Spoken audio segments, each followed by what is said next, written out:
We're back with episode 12. Episode number 12, and we're happy to be almost in the teenagers. Yes, and it also, somewhere there was statistics. I think someone said you are in the top 90%. No, I'm doing it wrong. You are top 10 if you surpass episode 10. Yeah. Top 10%. So I'm quite happy about that. So this is episode 12.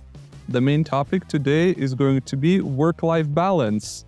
And why is it important? How to get there? And what does it mean to have work-life balance? And maybe you cannot have work-life balance maybe in their life. So we'll discuss that. But to kick it off, we're going to start with the weird news. Yeah, weird stuff from the net. My first one is, do you know about this tech YouTuber called Marques Brownlee? Yes. He makes good videos generally. Yes. But he's got in a bit of hot water with his viewership and with the internet in general. I've seen he was reviewing some vehicles. I don't remember what was. Oh, hey, this wouldn't be that thing. Okay. Launched an app a little while ago. Uh-huh. And the app is essentially a store for wallpapers for your technology. Okay. Whatnot. But here's the thing. It was badly received because one, instead of asking you what's your preference, blah, blah, blah, it literally shows you a few examples and says, subscribe to this artist, subscribe to this artist, subscribe to this artist. And that's fine at all. That's just into that. A lot of stuff is paywalled, and the paywall is $12 a month. Wow. For a wallpaper? For a wallpaper app. Yeah. Wow. Okay. As you can imagine, all the good stuff is behind the premium paywall. And people were like, $12. Netflix, you can get the basic model for like $6 or $7. Exactly. And you can have like YouTube Premium, not to have ads. You can have Spotify. You can have, I don't know, Disney Plus. What's wallpaper? Really? And it's strange. Like, he's a good YouTuber. He definitely makes good videos. He should know better. I understand if he would like give you a one-time purchase for all the wallpapers, and then you have to like buy packages or something like that with subscription. No, that's ridiculous. Yeah, I mean, the thing is, they're making money off of the free version with advertising. Yeah. Honestly, it didn't need a paywall of any sort, in my opinion. That's also a good point, because they could just cash out from ads. Well, maybe it's a little bit of a greed or I don't know, weird decision in general from someone. Maybe he didn't know somehow. In this day and age, you don't need to paywall things like that. Everything's making money off advertising, and tons of money, especially if it's got a big name attached to it. I agree. And if it's free, and the app itself also sends you notifications very frequently, apparently. I don't know. I haven't used it. I'm going off of what other YouTubers like NerdSync covered this, and he did a pretty good video breaking down why the app is a little bit sketchy. I love that guy, man. This is a very awesome YouTuber, but I haven't seen videos from him in quite a while. I need to check, but he's a very awesome YouTuber. He always debunks all the AI stuff or Photoshop or just online fake things. And yeah, I like that guy. My other piece of news is this is a funny bit of news, but it's also a warning to anybody who's using one of these meeting notes apps. You know, the ones that send you a meeting summary at the end, kind of like Spinach, or in this case, it's Otter.AI. I know that one. I heard about it, but only good things. This isn't Otter.AI's fault. It's just a funny story. Basically,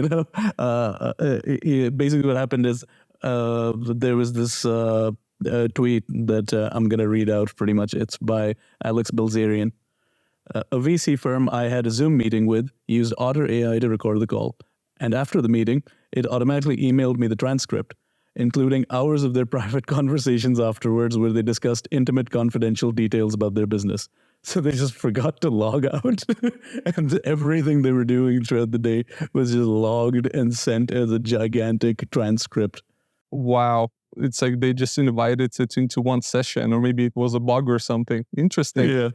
Well, that's fun. I like how even Spinach does these summaries sometimes. Like, yes, Alex was the biggest blocker in everything in the last half a year. I'm like, I did nothing, but that thing just decides for some reason that Spinach gets spicy with people. It's like, you're a problem in this meeting. You were being yes, unproductive. someone spoke for 70% of the meeting, and he's a blocker number one to achieve goals. I'm like, great. That's not the point, but yeah, sure.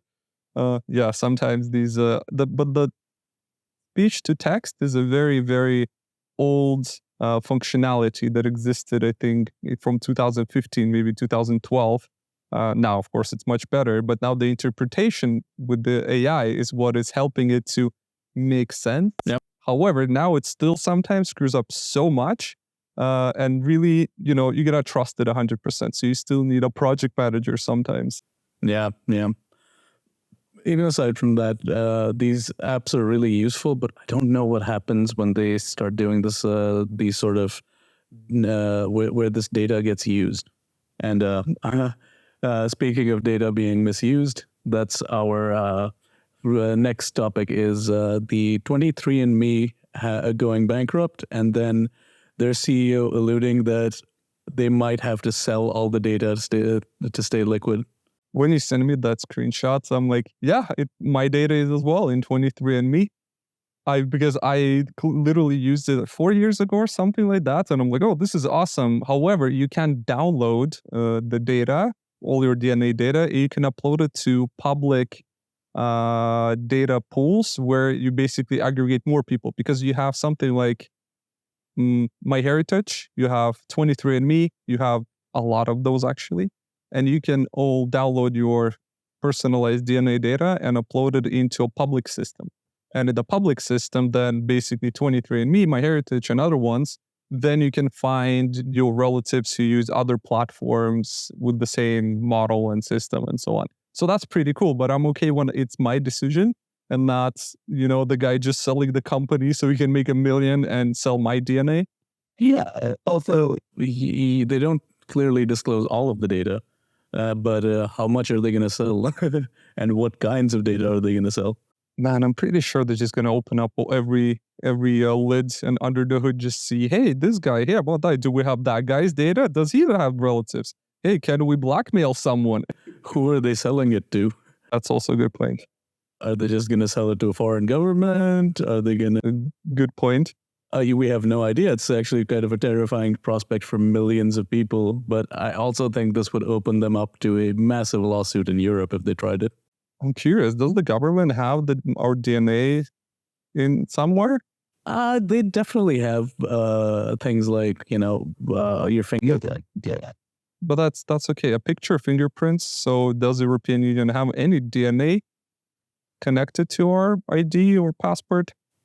Not that I can think of. I see a business opportunity. So my other bit of weird news was the one we talked about earlier. I'm going to go into this first because you have some news about a different politician who I think is a bit crazier. So I don't want it to be overshadowed. But so there's the New York's mayor, New York City's mayor, Eric Adams, has been in a bit of hot water with everybody. He's trying to get reelected, but he's doing a really terrible job of it. I'm being objective here. And one of the things that dropped about him was he was making alliances with like the Turkish government and so on. Yeah. They were like paying him tons of money. Wow. Well, that's fun. So they specified certain things. It was really strange. I don't know what we don't know about, but one thing we definitely know is they were telling him never to mention the Armenian genocide, for example. I don't know why that would come up, but yeah.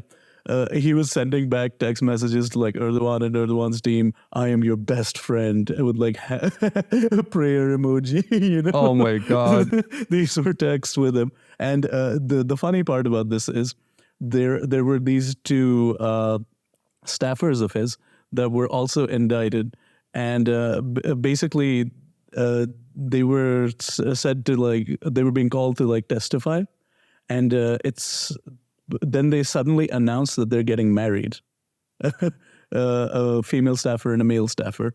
David Banks and Sheena Wright. Does it protect them in any way? Yes.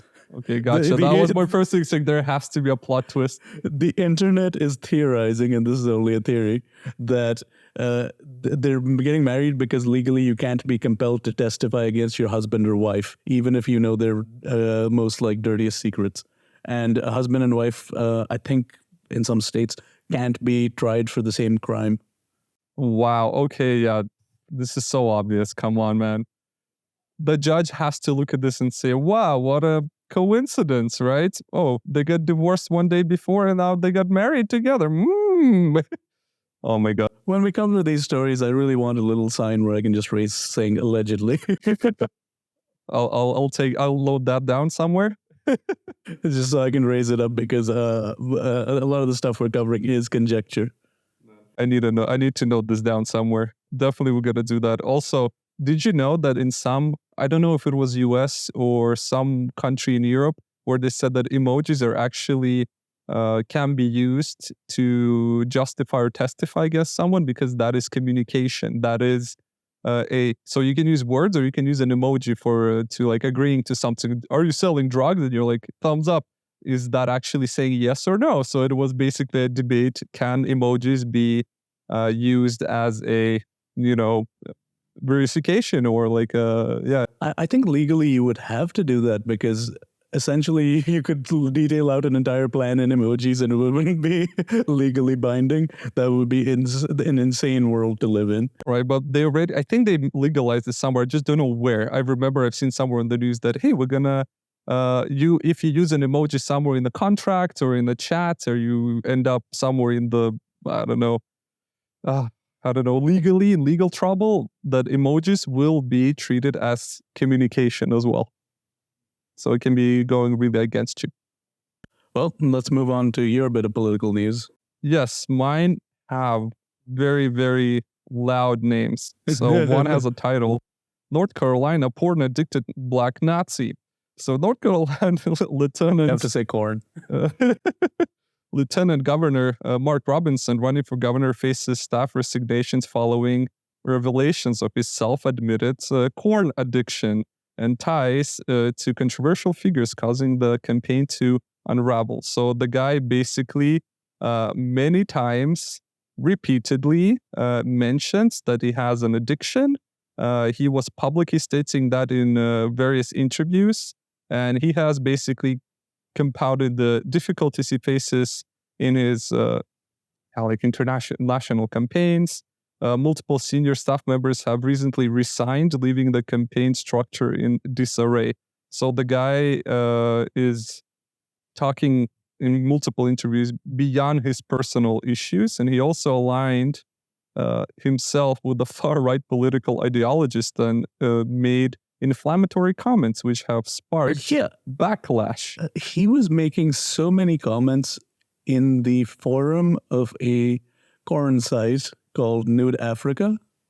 Yeah, and he was making so many comments. He was constantly talking about his fantasies of having an affair with his wife's sister. His wife doesn't have a sister, so this was all just fan fiction in his head. Please tell me he used his real name and surname as this. He didn't. He called himself Mini Soldier. I don't know why I remember these, but here's the thing. The reason he calls himself Mini Soldier is that he used to upload little Nazi figurines that he used to put into weird positions. Wow. Okay. So here it says he basically self-identified himself as a black Nazi online. Yep. Why? Why do people do this? This is the real situation where internet doesn't forget and doesn't forgive. So you should never use your real name online. You should never comment on corn websites with using your real name as a nickname. And then, I don't know, this is... Look, I don't want to be very rude to certain people, but black Republicans are some of the most insane human beings. They're unhinged. Yeah, it's him and Kanye and Jesse Lee Peterson. They're all really unhinged people. Man, I'm sorry, but this keeps happening. I really don't understand sometimes. If you go into politics, you have to have a feeling that you are on a clean slate. There's literally nothing that can be backtracked to you, or you have to clean it up before you do anything. But they go into campaigns, and it's not only in the US, it's also in Lithuanian elections. People who are anti-something, you can totally see them 10 years ago being pro the same thing. Of course, they lie. But now I'm okay in the 90s when you couldn't backtrack something, when you were not in the newsletter or newspapers. Now you can Google anyone's name and it's going to show up. You heard about this guy called Donald Trump? Yes. Once or twice. He is the guy who memed himself into office? He kind of opened up the field for everybody to just be like, nobody gives a crap about anything. I can be anything. I can say anything. Nothing matters. So I think he really just made people go, hey, I can be a complete scumbag and run. And get away with it. And get away with it. Nobody will call me anything. My supporters will be like, wow, at least he's not the other guy every time. Terrible. I don't, what's next? That's what I'm curious about. What's next? Like after this, Trump memed himself into office a second time, and then no one is actually even hiding what they're doing. Coming back when you escalate political rhetoric this much, like there's no coming back because everybody else will be boring by comparison. Like that's a good point. Nobody's ever going to feel like, oh, this person is just this person's just like Trump light. Why would I vote for them? This guy's a decent human being. You know what? He's boring. Not going to vote for him. It's just going to keep upscaling. This is what happened with Mitt Romney. Was the guy who ran against Obama, and now he's considered the most boring milquetoast conservative ever. And you just have to keep scaling up at this rate because I don't know if the audience just has severe ADHD or something. They can't pay attention to like normal politics anymore. You have to ridicule yourself more and more to get somewhere. You have to be the loudest, the center of everything, the most obnoxious, unhinged dude, and say whatever gives you publicity, I guess. I have the second piece, which is actually about some weird, rules. So I was looking at this video about a dark secret at the heart of the Jehovah's Witnesses.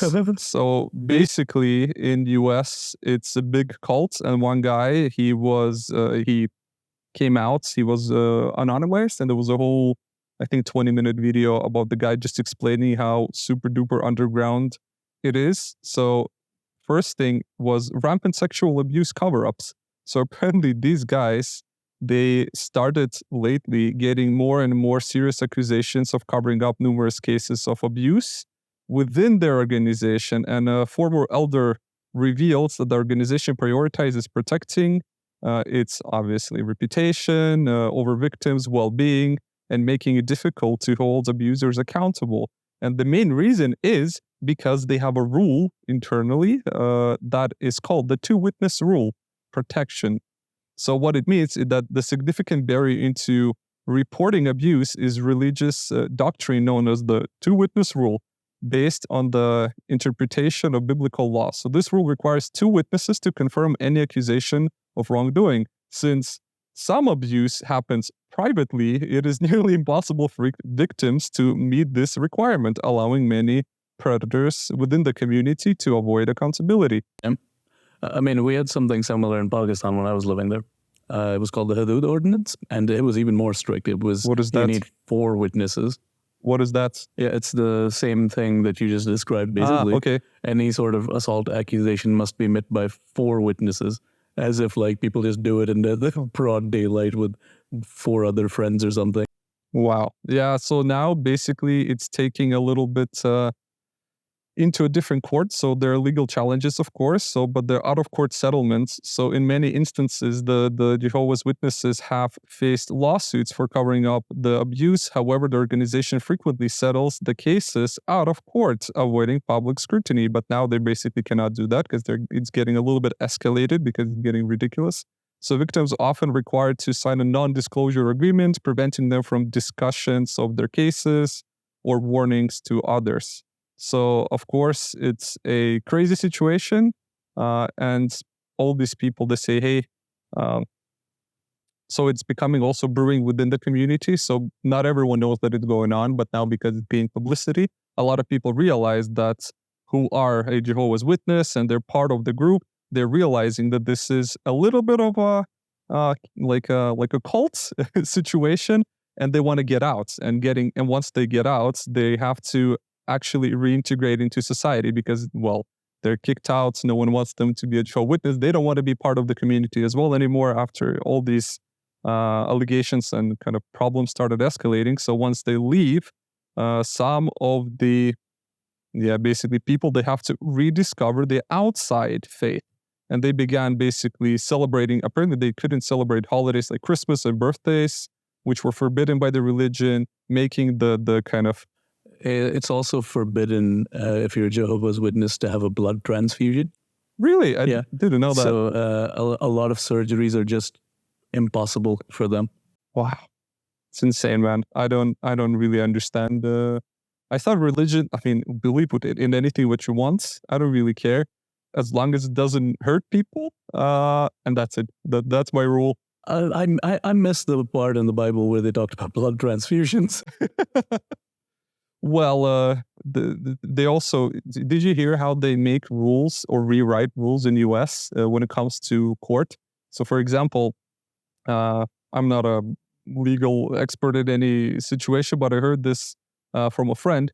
He said in US, you can refer back to a case that happened before. Let's say parking. So you parked in the wrong place, and you can refer to a case where someone parked in the wrong place. Precedence rules. So what you can also do, back in the days, there were no cars, there were horses. So people would change the name, like instead of horse, they would say car. So they would bring out cases from the, 19th century and say, well, back then, you see, there's a case about, but if we replace the word horse with the car, then this case can be used against, or the actual case against that, the situation. So it's super ridiculous, which I didn't know about. I have a few more. One is about US death squads killing 10,000 dogs a year. So basically, police in US kills over 10,000 pets, including dogs, annually, with some estimates reaching to 100,000. And lawsuits rarely deter officers, and pet killings are legally considered a minor property damage. Huh. So, and the police departments rarely report killing the pets, making the number difficult to track. And basically, there was a case where two police guys, they were arrested. Well, they were policemen. One killed 69 and the other one killed 39 dogs during, basically while they were working in the Detroit Police Department, illustrating these officers' involvement in the killings. Isn't that crazy? That you just give them guns and they start killing people and dogs, and the numbers from 10 to 100,000. Honestly, the militarization of the police in the U.S. is just going to put all these sociopaths on the road with guns just killing dogs. I remember back in 2009 or something like that, I was a kid and there was this YouTube video uploaded of a U.S. Army officer throwing a puppy in the air and just shooting it. Oh my God. There's so much outrage, and my reaction honestly was just, he's out there killing human beings too, in Iraq. You might consider that just war or whatever, but this is the mentality of people who go around wanting to kill people. It's insane. Anything. 10,000 to 100,000, and it's considered legally a minor property damage. Man, these people are crazy. Yeah. On the sad note, we switch to the main topic. Well, there's one more story. Go ahead. And this one is Apple was in talks to adopt, not adopt, but to fund OpenAI's investment rounds. And they've just recently left the negotiations entirely. The tech giant recently fell out of the talks of the round, set to close next week, Reuters said, citing a person familiar with the matter. Other firms such as Microsoft and NVIDIA have also been in talks to participate, the report said, adding that Microsoft was expected to invest about $1 billion after having already poured $13 billion into the company. OpenAI declined to comment. A little bit too late for a pullout, I guess, but after 13 billion being already siphoned into the company. But that's from Microsoft. Microsoft put in 13 billion and put in an extra billion on top recently. And they're going full on ahead because the next version of Windows is going to have AI integration into it. Let's see what that's like. But at the same time, Apple seems to be not quite as interested in at least OpenAI's proprietary tech. After their latest presentation with the new iPhone or whatever, of course, it doesn't. They're like, oh, you know what we can do? Use OpenAI API. I imagine that's the case. I literally think that's what happened. I also think they've realized, based on, you remember we talked about this report a while back, that a whole bunch of financial reports came out saying that AI is a bubble and blah, blah, blah. Yeah. So I imagine Apple falls on one side of this and Microsoft falls on another, or they think, alternatively, why don't we just create our own? These guys might be trying to stiff us for money. Maybe, but that's going to take them time. It might be. I mean, they could just ally with Android. No, not Android, but they could just ally with a bunch of whole other companies. Everybody's jumping into AI. And the only thing that separates GBD from the other ones is the level, the amount of data that they have. Yeah, and adoption as well, right? Because everyone's using that. I did not hear a lot of people using Gemini or using, was it Apple's one or whatever? Yep. Rabbit? That I haven't heard anything about that in a while. I imagine there's something behind the scenes which makes this an unfavorable deal for Apple.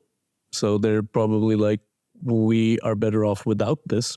Makes Either they're sense. being charged too much to adopt it, or they think that it would be unfavorable for them to be using the same technology as Microsoft, or they're thinking they can do it on their own. Those are my three ideas. I think it's the latter. They're just like, you know what, we have money and people, we're just going to use it to use the money and people and time to do it ourselves.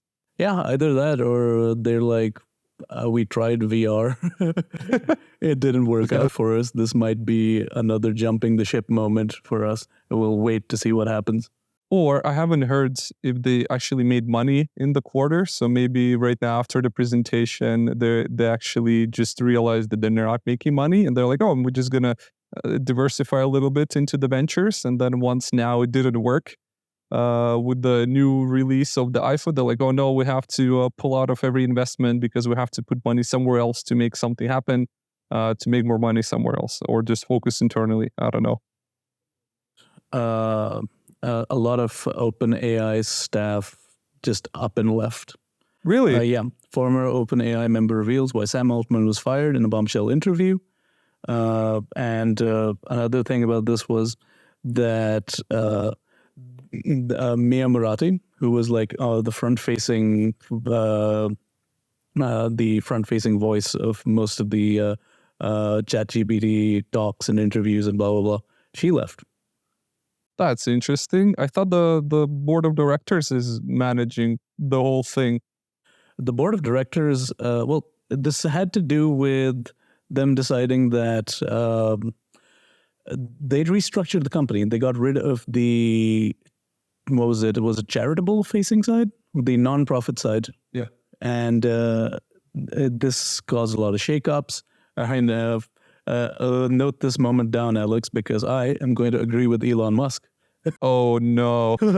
You can't believe once you agree with crypto as well, I think the world is going to collapse. So Elon basically posted, he said, you can't just convert a non-profit into a for-profit. That is illegal. And I'm on his side on that. I think there's something really sketchy about garnering all this goodwill by saying, oh, we have this non-profit side that's going to do ethical AI, and then just booting them out the second there's more possibility to try to profiteer off of it. Yeah, I agree with that. I think that's a different narrative, because you invest in things or you dedicate your time and effort because you believe that this is going to be a nonprofit or it's going to be open source, it's going to be transparent, and then at some point just like 23andMe, they're like, you know what? Well, now it's mine. Now I'm the single last guy sitting in this board of directors. I'm the CEO. Everyone's fired, transforming the nonprofit into profit. I think that's a little bit of an asshole move to do. Yeah, currently the nonprofit side of it will have a minority stake in the company. Previously, they had more of a 50-50 split. Yeah. They said, we remain focused on building AI that benefits everyone, and we're working with our board to ensure that we're best positioned to succeed in our mission. The nonprofit is core to our mission and will continue to exist, an OpenAI spokesperson said. Well, there's a lot of restructuring going on. Like I said, technology officer Mia Marathi abruptly announced her departure from the company last Wednesday. Greg Brockman, OpenAI's president, has also been on leave for a long time. There's a lot of major movers and shakers that are just exiting the company, but who knows? I just think OpenAI at this rate, if it is collapsing, and we're not sure if it is, restructuring does not always mean collapse. They might just get integrated into Microsoft if that is the case. But could be. Talk about people leaving. How to make people not to leave. So we're going to the main topic then? Yes. Excellent segue. Professional stuff. So I have a definition of what is work-life balance. So work-life balance, it basically refers to equilibrium between professional work and personal life. It involves prioritizing career demands and personal activities in a way that promotes overall well-being. What do you think about that? How does it make you feel, the sentence? Yeah, that's just describing the term, I think. No, it's good. It's good. I mean, work-life balance has become a major issue in recent years just because one of the big things that you'll note is productivity has increased constantly, but things like time off and wages have decreased over time. And this has been an ongoing trend since like the 1970s. Yeah. And wages haven't caught up to the amount of work being done, even though every company boasts record profits. So work-life balance became one of those words that people throw around because they're like, I am not getting everything out of my job, so I should be able to balance it with the rest of my life. And many of the people who really advocate for a stronger work-life balance are like, oh, your job shouldn't be your entire identity. And yeah, that's a very solid thing to believe. I know many boomers will suddenly say, well, these kids don't want to work anymore. And you point them to the graph that says, hey, productivity's up. Can you help me to save this PDF? Oh my God, but that's so true. I totally agree with you. That's now we're so productive indeed. I think I've seen somewhere a graph that shows increase of salaries and increase of productivity is not really proportional in a way. So yeah, totally. And then the other question, I tried to make this more of an FAQ for myself as well, to kind of try to understand if we can answer some of these questions as well as get some recommendations from the online world and why the work-life balance is important. So it's important to achieve the work-life balance for mental and physical health. It reduces stress, prevents burnouts, enhances personal relationships, and can lead to increased productivity and job satisfaction. And this part, it was very cool. I've seen a video where a guy said, you just have to literally try to prioritize things. So sometimes jobs, they say, hey, this is going to be flexible. This is going to be, we give you more holidays. We can compensate you for things. You can work from home 2, 3, 4 days a week. And that actually helps on paper.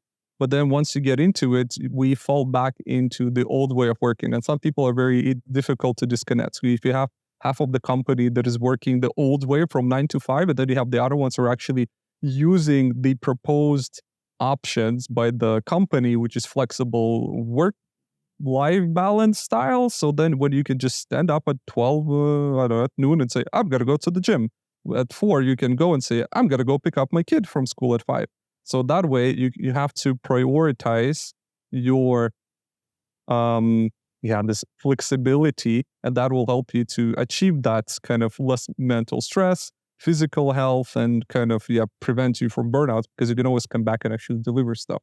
So it's not like, hey, you have to work 40 hours a week. Otherwise, you're not productive. And sometimes productivity is not just sitting on your ass for 40 hours. If you can do it in 20, good job.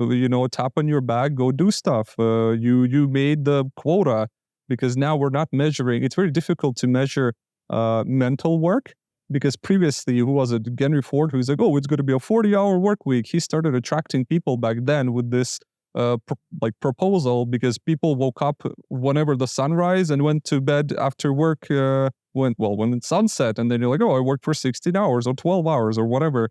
But now, and he could measure as well productivity based on how many parts they would produce. And now you're sitting looking at the wall, and technically you're sometimes working as you're thinking about things, or you're just like fidgeting. You're like, yeah, I'm thinking about how to basically do a thing. So it's very hard to measure productivity nowadays as well, because a lot of it is mental work. It's easy to measure productivity in something like a car factory, like when Henry Ford was doing this, because there's an end product that's very physical and can be tested.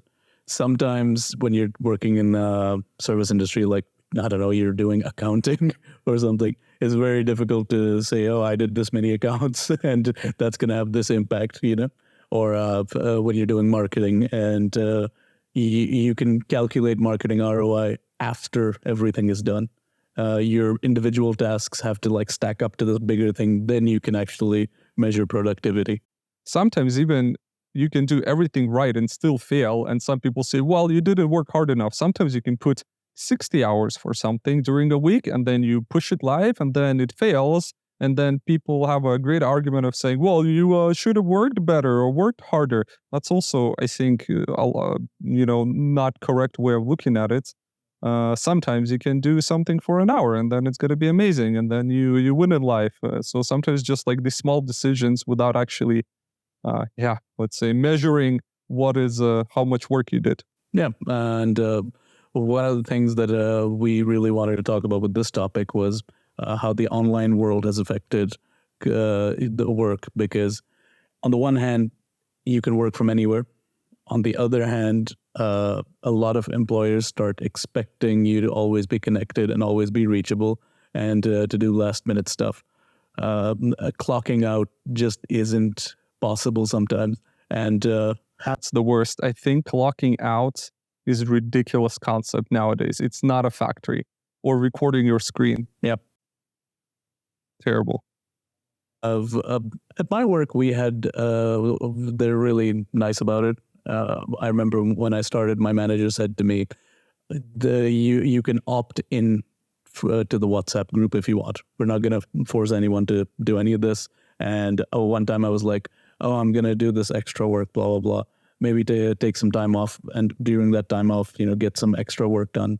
And my manager literally, she said, hey, if you can't get your work done in the time, then I've kind of failed in managing your timetable and given you too much work or something. Do not touch your laptop when you're on vacation. So they're obviously in the Netherlands, they have really strict laws about this, and thank God for that.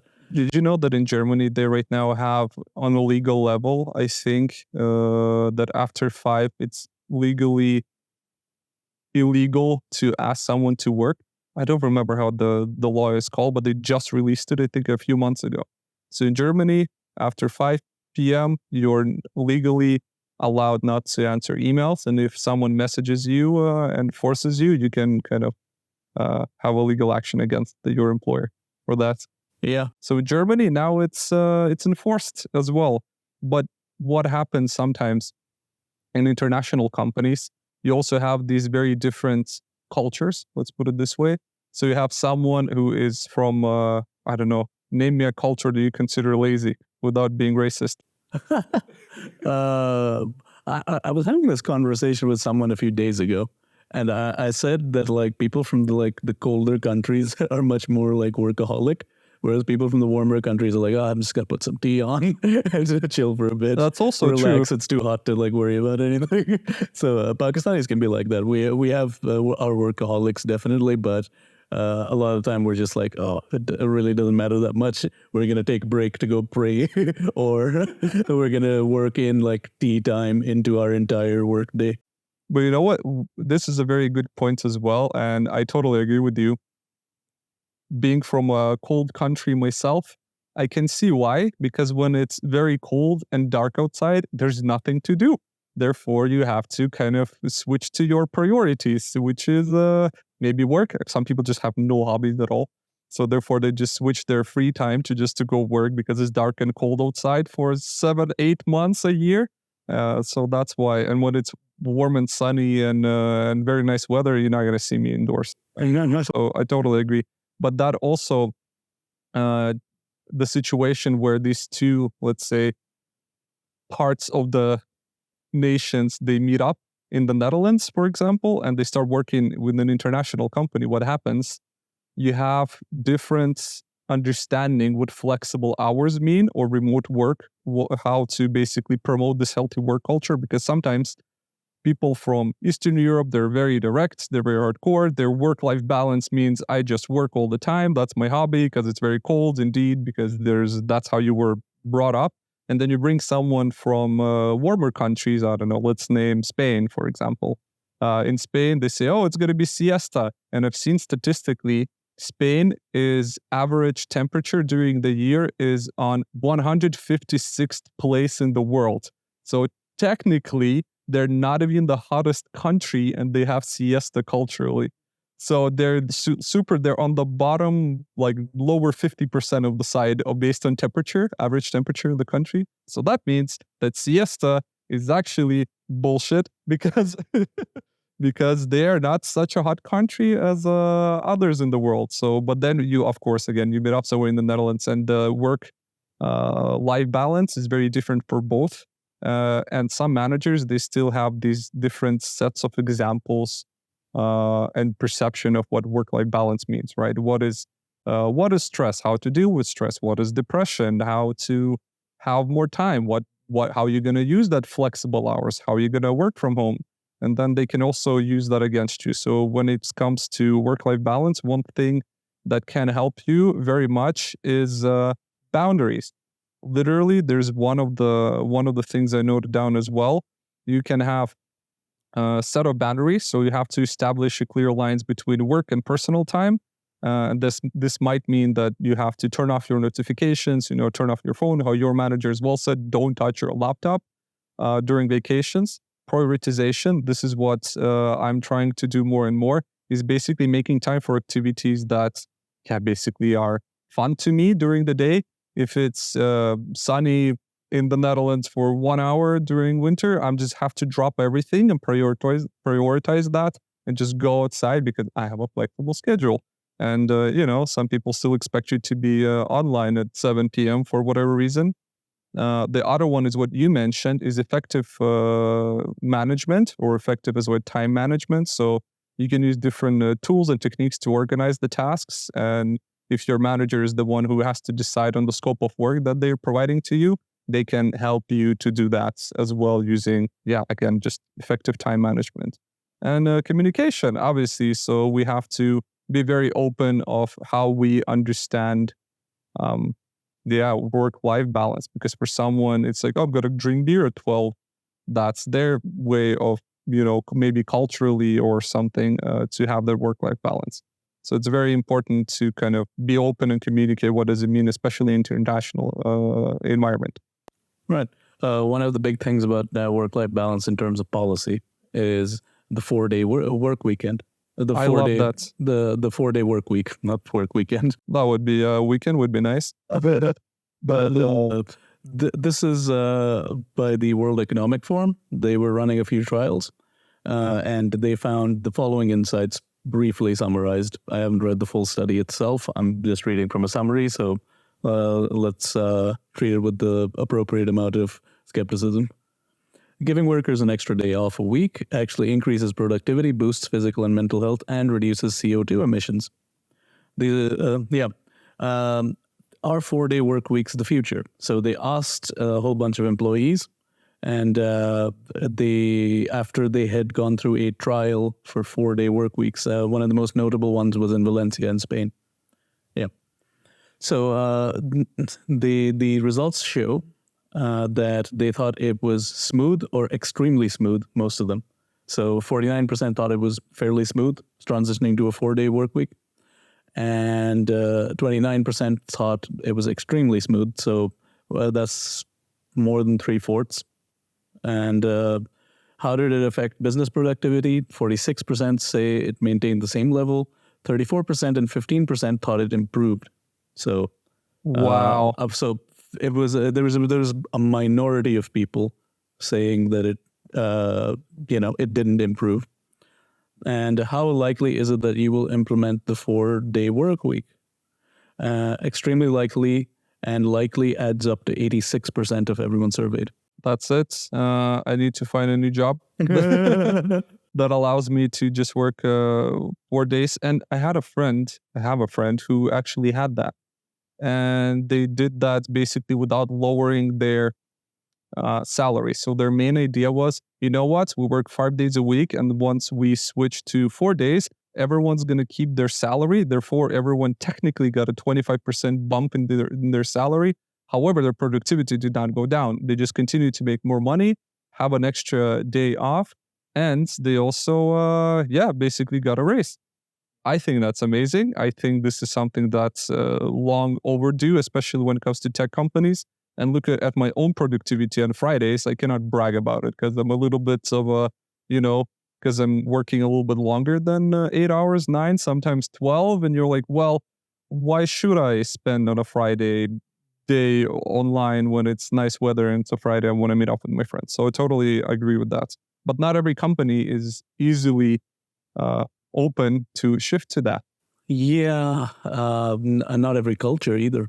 And a lot of countries will be like, oh, my personal theory is the countries that are very much more Protestant will be like much more against it. Really? Well, let's look at, I want to say Asian countries, right? You have Japan, that is your, workaholic, you respect your... They are, but they also have like these sprinkles of a tolerant work culture. Because I agree, they can be very workaholic, but at the same time you read about, they can take naps during work, and that's perfectly, fine. I'm okay with naps during work. I'm not okay with just like completely, committing to overwork all the time. They have rules and regulations even right now that they're not allowing people to work longer than until like 8 p.m. or something, or they say like at 8 p.m. they have to shut down the electricity in the office or something like that. So they're taking steps into not allowing people, even who really want to, say, I want to show my commitment to the company in my, Nintendo or whatever. I hope that's Japan. That is Japan. Show Nintendo how committed I am. I'm going to work for 16 hours a day. I'm going to show how productive I am. And then at 8 p.m., they shut down the electricity and say, go out. Sorry, you cannot work. Speaking as you mentioned Japan, I don't know what the word is, but they have a literal word for when your employer can literally come up to you and shift you to another city. Really? Very few questions asked. That's how prevalent this thing is. And there's a whole bunch of guys who just leave their wife and kids and have moved to another city, and they suddenly have to be long distance. I know the word for death by overworking, and that is karoshi. Oh, okay. That's how it's called. So because they also, on a national scale, recognize that this is an issue of like death from overworking. So that's why work-life balance is important.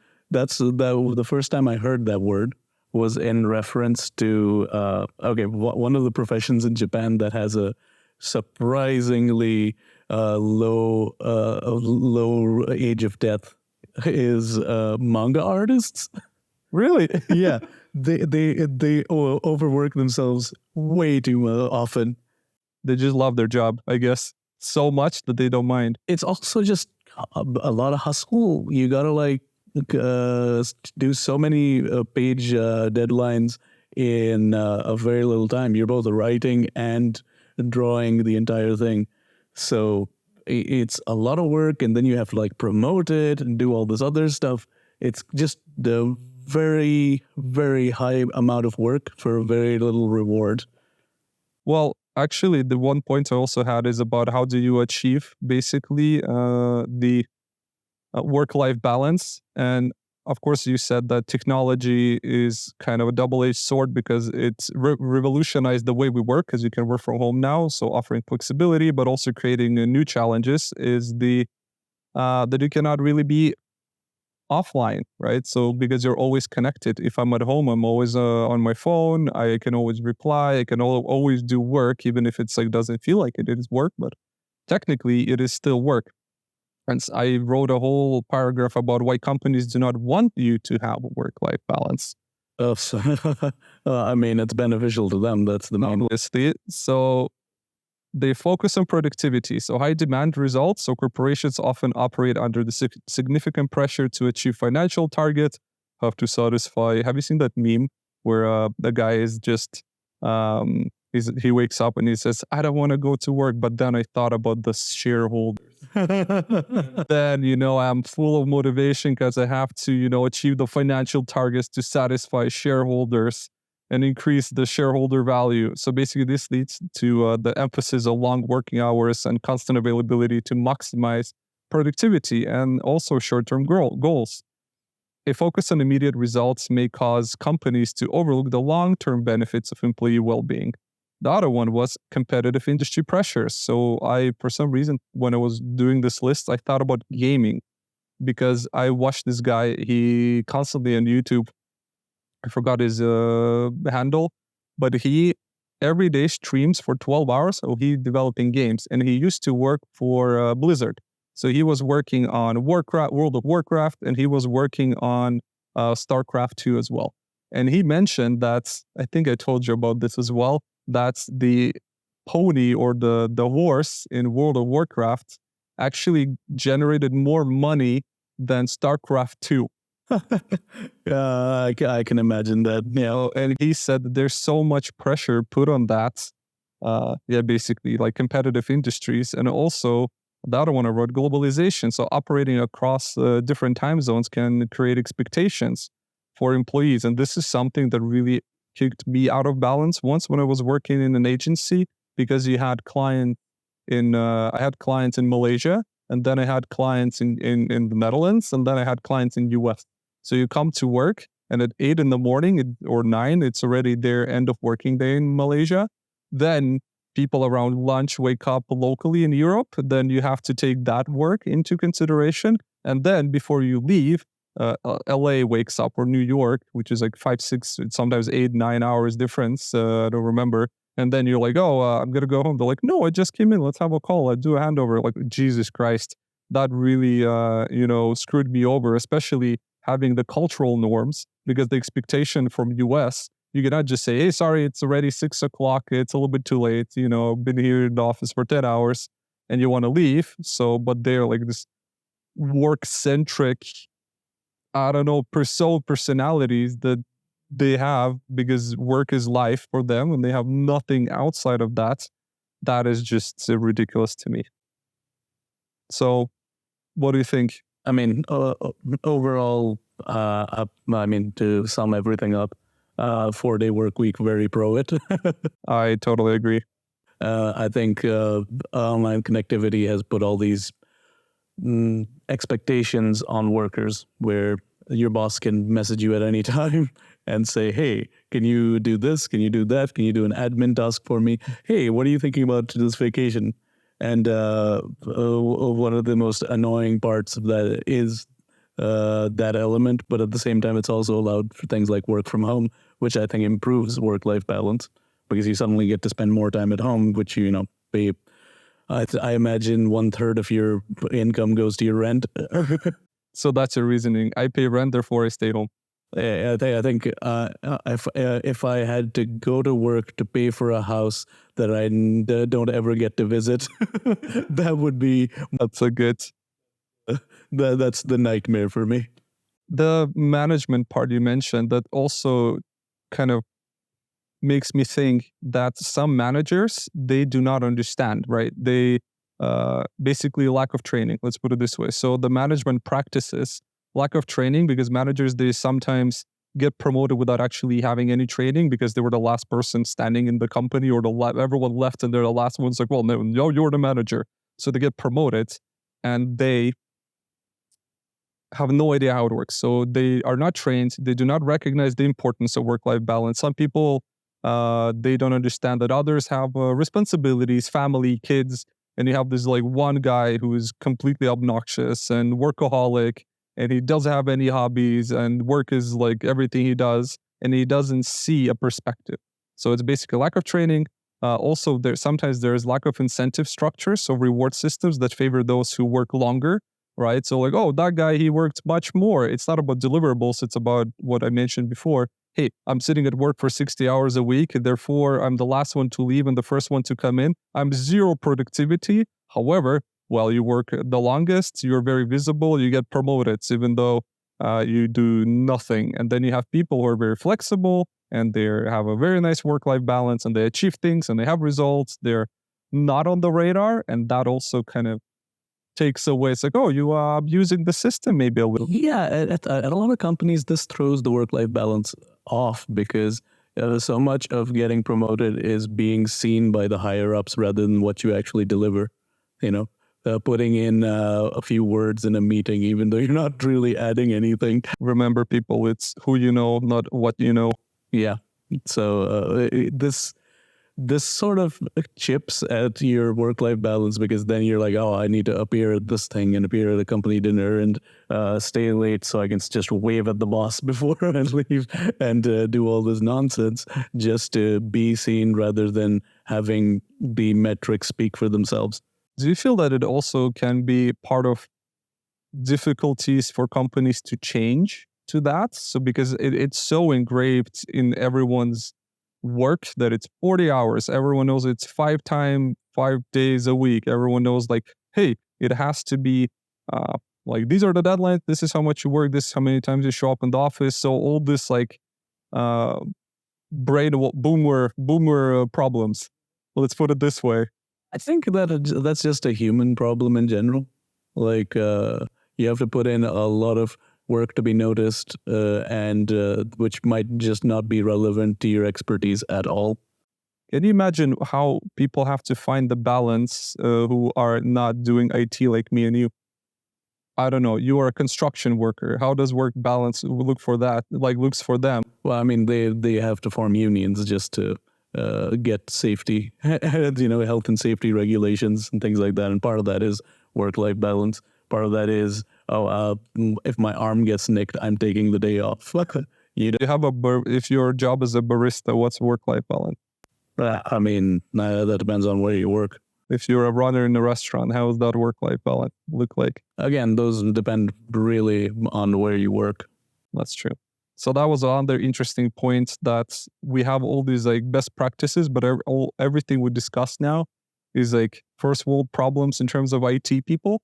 But then you have the other side of the medal, which is actually like people who have to go places and be places or I don't know.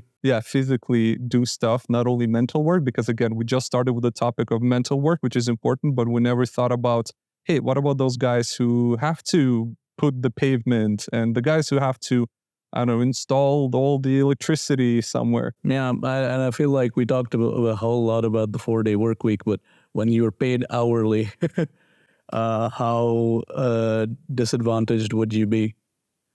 But it depends on the business, because businesses, they can be paid on hourly basis indeed. So that's one part, let's say the agency side. And then you have also actually like a product, right? Your application, you build an app, it works by itself. You can put 1 hour of thinking if you're very smart, and it's going to explode. And then, oh, I made millions just working 1 hour a week. That's also hypothetically, right? So that's also a very interesting point. But not everything is measured by hour now. Yeah. I mean, I was talking more about the wage workers that you were talking about, the barista at the coffee place or somebody who works at a warehouse and has to clock in their hours. I think they will disadvantage from a 4-day work week expectation, because companies can suddenly be like, oh, we can pay them less. The work less, I pay less. Well, that's true.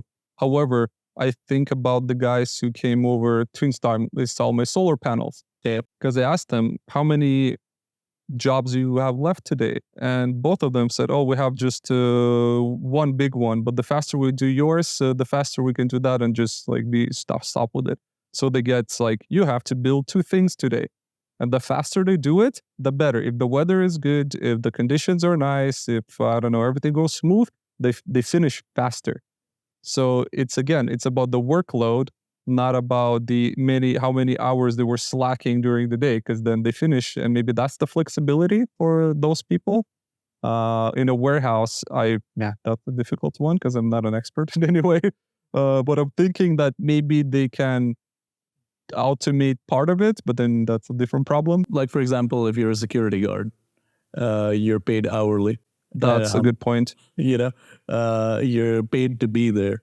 So when you're not there, you won't get paid. That's going to create a lot of problem if your work expectation is decreased. So the conclusion is that not every profession can have a work-life balance. Yeah, some professions are just real skull drudgery, You're just stuck there doing a repetitive task for a different payment model that doesn't benefit you if you have a time off. Or I still think we're living in a little bit of a better world than, hey, I wake up when the sun rises and then work until there's sunset. Yeah. I mean, as much of a complainer as I am, I'm not cut out for life even 30 years ago. Yeah, me too. I think I would not manage at all. I envy the confidence of people who say I was born in the wrong generation, and they talk about living in the 1920s. I'm like, are you insane? I don't know. They're just like the small parts of it, right? It's like, oh, I wish this would be the style. Like, yeah, it's not about clothes. You cannot afford anything back then. You probably would have been like a hobo or a drunkaholic on the street begging. Everyone thinks they'd be the exception in that. Obviously. The work-life balance is so much better now. I remembered how the law is called in Germany. The right to disconnect. Awesome. So I can end on that note. I'm very pro that. Yes. Either way, I think that's a substantive discussion we've had. We've gone over some studies. We talked about basic elements of work-life balance and the most enduring policy ideas around it. So I think we're going to end it there. Yes, thank you, everyone. And we are getting, interestingly enough, some comments I saw on YouTube Shorts and on TikTok. They're not very constructive. However, I see that some things are picking up, so that's great. I promise I'll give you the allegedly printed, I don't know how to call, like a small poster on the It just needs to have like the quotation marks around it. I'll put some emojis as well, because that means it's legally binding as well. No, but thank you everyone for listening. We're super excited that right now we're getting a little bit of more traction. We're getting a little bit of more feedback as well. Our setup is kind of complete as well. So we released the 5th episode uploaded, I think, on Spotify and Apple Music. So that's great. And speak to you next time. Ciao.